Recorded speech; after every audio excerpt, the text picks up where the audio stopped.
Grocery shopping during this time of inflation is zapping so many wallets. Tonight, there's new movement in Missouri to get rid of the state tax you pay.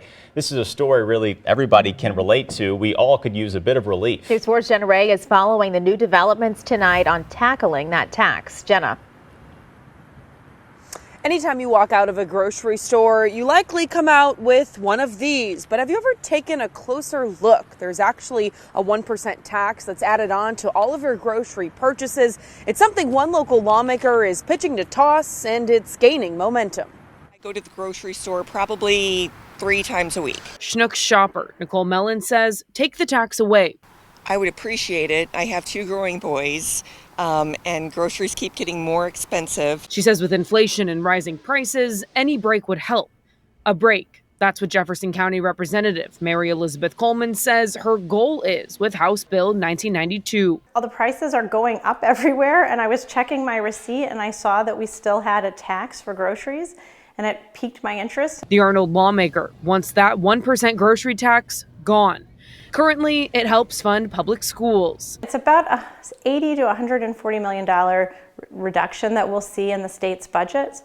But I think that we're going to be able to absorb that. Missouri is one of 13 states that taxes your groceries. As of 2020, Mississippi, one of the country's poorest states, taxes the highest at 7%. Representative Coleman says without this tax, schools will not suffer. I think that there's room to offset that expense, and I just am really not nervous about it. I think that we can do both, make sure that these regressive taxes that hit the poorest of the poor can be taken off the books, and also make sure that we're able to fund education fully. That move makes some Missourians nervous. I would prefer that the money, we go ahead and pay the tax for the groceries and let it go to the school system. I have grandchildren and I want to make sure they get good educations, and I want them to have the opportunities that my kids had because they really had a good education. Debbie Owens tells News 4 the extra tax tacked onto her receipt isn't a big deal, but she'd take the break if it didn't mean less for education. Just not take away. I think that anything we can give them to help is a great opportunity.